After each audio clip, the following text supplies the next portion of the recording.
बिहार के नियोजित शिक्षकों ने एक बार फिर से पुराने वेतनमान की मांग किया है। मिले नियोजित शिक्षकों को पुराने वेतनमान। इधर सदन से सड़क तक संग्राम।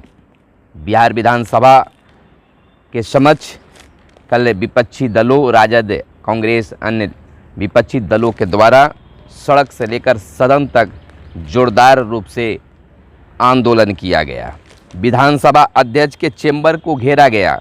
सभी दरवाजे बंद किए गए। सदन परिषद में पहली बार पुलिस बुलाई गई।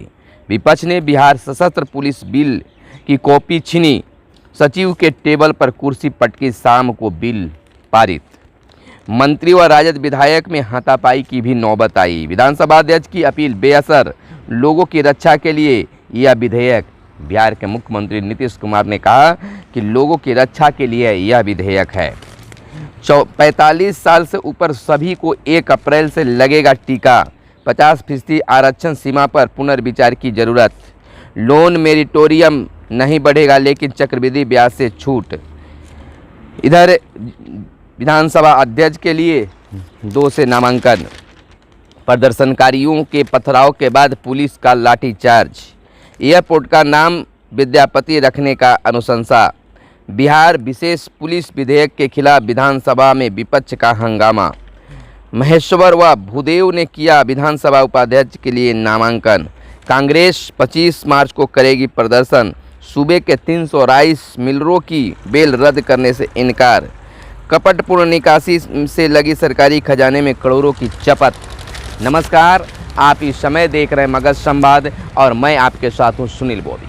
मगध संवाद के खास कार्यक्रम सुबह सवेरे में आप तमाम लोगों का स्वागत है। सुबह सवेरे के खास कार्यक्रम में हम लेकर आते हैं खबरों के अखबारों के पन्नों से। अखबारों में क्या छपा है और क्या आपको जानना जरूरी है। खबरों को शुरू करने से पहले आपसे निवेदन है कि अगर यह वीडियो आपको पसंद आए तो लाइक ज़रूर करेंगे। चैनल को सब्सक्राइब नहीं किए तो चैनल को सब्सक्राइब कर लेंगे। देखिए, कल जो हुआ वह होना नहीं चाहिए था। सड़क से लेकर सदन तक, सदन से लेकर सड़क तक संग्राम रहा। विधायकों को पीटा गया, जिस पे मुख्यमंत्री ने सफाई भी दी। कहा कि जो हुआ वह नहीं होना चाहिए था। 11 बजे सुबह से लेकर शाम 7 बजे तक होता रहा हंगामा। विधानसभा अध्यक्ष के चेंबर को घेरा गया। सभी दरवाजे बंद किए। सदन परिषद में पहली बार पुलिस बुलाई गई। विपक्ष ने बिहार सशस्त्र पुलिस बिल की कॉपी छीनी। सचिव के टेबल पर कुर्सी पटकी। शाम को बिल हो गया पारित। बिहार के संसदीय इतिहास में मंगलवार का दिन अमंगल के रूप में सामने आया। विपक्ष की जिद ने ऐसी स्थिति पैदा की कि बिहार एक बार फिर से शर्मसार हुआ। सुबह से शाम तक पुलिस बिल के खिलाफ सदन से सड़क तक संग्राम छिड़ा रहा। विधानसभा की दोनों पालियों की कार्यवाही भी हंगामे की भेंट चढ़ गई।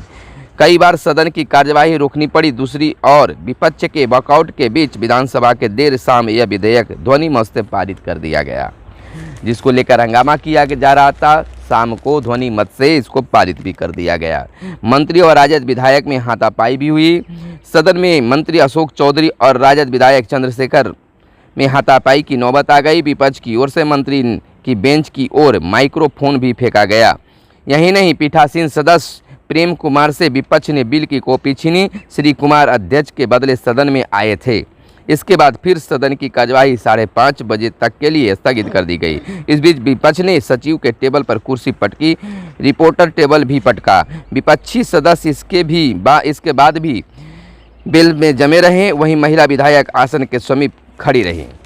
विधानसभा अध्यक्ष की अपील हुई बेअसर। चौथी बार 4:30 बजे सदन की कार्यवाही शुरू करने के लिए बेल बजता रहा, लेकिन विपक्ष अध्यक्ष के दरवाजे पर खड़ा रहा। अध्यक्ष की अपील भी काम नहीं आई। लोगों की रक्षा के लिए यह विधेयक है। बिहार के मुख्यमंत्री नीतीश कुमार ने कहा है कि यह जो विधेयक है लोगों की कल्याण के लिए है, रक्षा के लिए है। मुख्यमंत्री नीतीश कुमार ने कहा है कि बिहार विशेष सशस्त्र पुलिस विधेयक 2021 लोगों और उनके हितों की रक्षा के लिए है। यह लोगों को कष्ट देने के लिए नहीं है। इसको लेकर दुष्प्रचार किया जा रहा है। इसका विरोध करने वाले इस विधेयक को गौर से पढ़ लें। इसको लेकर अफवाह फैलाया जा रहा है। पुलिस का जो काम है वही करेगी। गलत करने वाले पुलिस भी कार्रवाई होगी। मुख्यमंत्री ने साफ शब्दों पर यह स्पष्ट कर दिया है। 45 साल से ऊपर सभी को 1 अप्रैल से लगेगा टीका। कोरोना संक्रमण 100 गुना पर टीके का सहारा। टीका ही सहारा है, दूसरी रफ्तार कोरोना की बढ़ती नजर आ रही है। 50% आरक्षण सीमा पर पुनर्विचार की जरूरत है। बिहार का पक्ष है कि बिहार सरकार ने ओबीसी आरक्षण की सीमा बढ़ाने की याचिकाओं पर मंगलवार को सुप्रीम कोर्ट में पक्ष रखा। सरकार ने कहा कि आरक्षण की 50% की सीमा तय करने वाले इंदिरा साहनी इस मामले के फैसले पर पुनर्विचार करने की जरूरत है। इसको 11 जजों की बड़ी पीठ को भेजा जाए।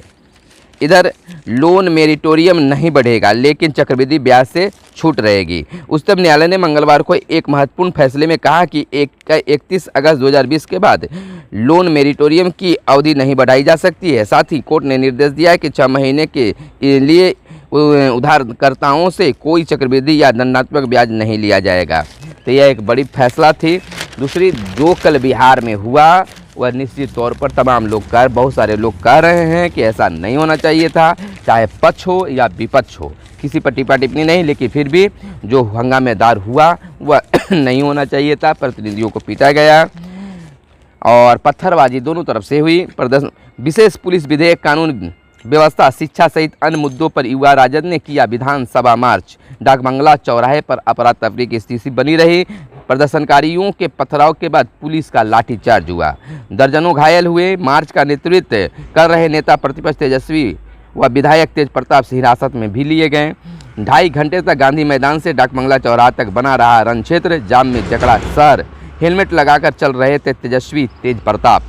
10 बजे सुबह से ही गांधी मैदान के आसपास जुटने लगे थे राजद कार्यकर्ता। 200 से अधिक राजद कार्यकर्ता और नेता हिरासत में लिए गए। विशेष पुलिस विधेयक के खिलाफ मार्च करते हुए आ रहे युवा राजद के कार्यकर्ताओं को पटना के डाकबंगला चौराहे पर खदेड़ती हुई पुलिस नजर आई।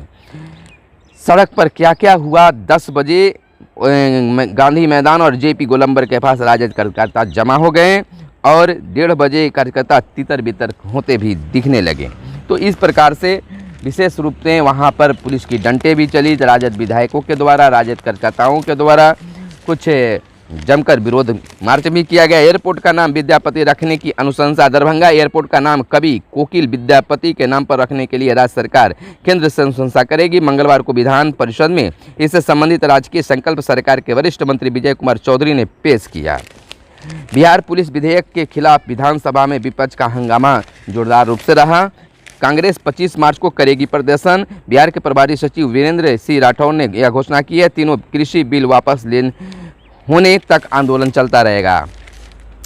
महेश्वर और भूदेव ने किया विधानसभा उपाध्यक्ष के लिए नामांकन। सूबे के 300 राइस मिलरों की बिल रद्द करने से इनकार। 102वें संविधान संशोधन का विरोध। बजट निर्माण प्रक्रिया पर एसीजी ने उठाए सवाल। नई पेंशन योजना की राशि वक्त पर हो जमा। देखिए, पेंशन योजना पर एक बात आई है सामने। नई पेंशन योजना एनपीएस में कटौती और जमा के समयांतराल को लेकर सीएजी ने आपत्ति की है। सीएजी रिपोर्ट में कहा गया कि सरकार यह सुनिश्चित करे कि कर्मचारियों के वेतन से होने वाले कटौती और उसमें सरकार के अनुदान मिलाकर राष्ट्रीय प्रतिभूति डिपार्टमेंट लिमिटेड या नई पेंशन स्कीम के ट्रस्टी बैंक में समय पर जमा हो सके। तो एक कहा जा सकता है कि इस तरह की पहल जो है समय पर जमा होने की बात जो की जा रही है वो बेहतर है। जहां कर्मचारियों के पैसे जो हैं समय पर कटते हैं तो सरकार भी समय पर उसका अंशदान दे।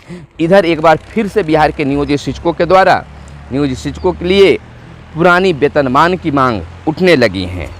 पंचायती राज एवं नगर निकाय शिक्षकों ने पुराने वेतनमान एवं राजकर्मी के दर्जे की मांग की है। ऐसे शिक्षकों का संगठन परिवर्तनकारी शिक्षक महासंघ ने मंगलवार को अमर शहीद भगत सिंह, सुखदेव और राजगुरु की शहादत दिवस पर आयोजित सभा में उन्हें भावभीनी श्रद्धांजलि भी दी।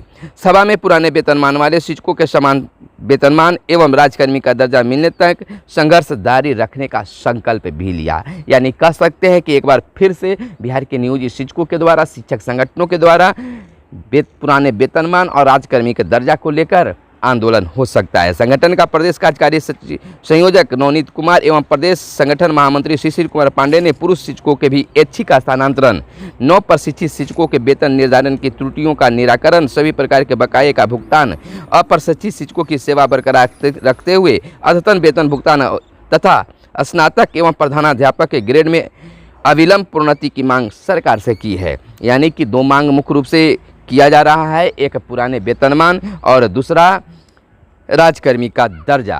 यह लगता है कि एक बार फिर बिहार के शिक्षक सड़कों पर उतरने के लिए प्लानिंग कर रहे हैं, मूड में हैं। अनुदान की आस में फीकी रहेगी होली। समृद्धि डिग्री कॉलेजों में बकाया अनुदान राशि की मांग ऐसे कॉलेजों के शिक्षकों एवं शिक्षकेतर कर्मचारियों ने उठाई है। ऐसे कॉलेजों के शिक्षकों एवं शिक्षकेतर कर्मचारियों का संगठन बिहार राज्य समृद्ध डिग्री महाविद्यालय शिक्षक शिक्षकेतर कर्मचारी महासंघ ने कहा है कि समृद्ध डिग्री कॉलेजों का 9 वर्षों का अनुदान सरकार के पास बकाया है और वह बकाया नहीं मिल पाता है तो होली फीका सा रहेगा। इधर आगे की चर्चा कर लें तो मुख्य रूप से सारे अखबारों में कल की घटना को लेकर चर्चा किया गया है। जो विधानसभा में कल जो घटना घटी उसके संबंध में ये तमाम चीज़ें किया गया है।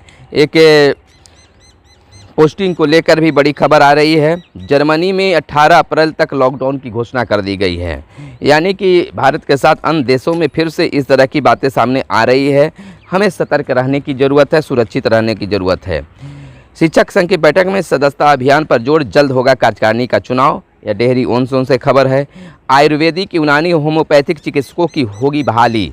एक बड़ी खबर जो है कि आयुर्वेदिक, यूनानी और होम्योपैथिक चिकित्सकों की बहाली होने की संभावना जताई जा रही है। राज्य निर्वाचन आयोग ने जारी किया मतगणना गाइडलाइन। मतगणना का गाइडलाइन जारी कर दिया गया है कि पंचायत चुनाव में जो है, बिहार पंचायत चुनाव में जो है मतगणना किस प्रकार से किए जाएंगे उसका गाइडलाइन जो है राज्य निर्वाचन आयोग ने जारी कर दिया है। इधर शिक्षा संबंधित एक बड़ी खबर है। लक्ष्य से आधा भी नहीं हो पाया है इस वर्ष नामांकन अभियान चला लेकिन लक्ष्य को पार नहीं कर पाया, लक्ष्य तक नहीं पहुंच पाया। बीएसएससी ने जारी की आंसू लिपि के व्यवहारिक परीक्षा का रिजल्ट।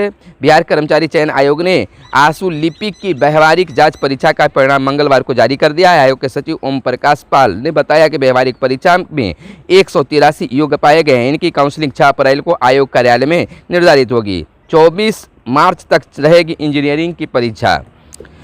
33 विभागों के 2453 उपयोगिता प्रमाण पत्र है अभी तक लंबित। तो ये थी आज की खबरें, लेकिन उससे पहले यूपीएससी की सिविल सेवा मुख्य परीक्षा का परिणाम जारी हो गया है। तो फिलहाल आप हमारे साथ बने रहें और देखते रहें मगध संवाद। आपको यह वीडियो कैसा लगा? अच्छा लगे तो लाइक ज़रूर करेंगे। धन्यवाद। जय हिंद, जय भारत, वंदे मातरम।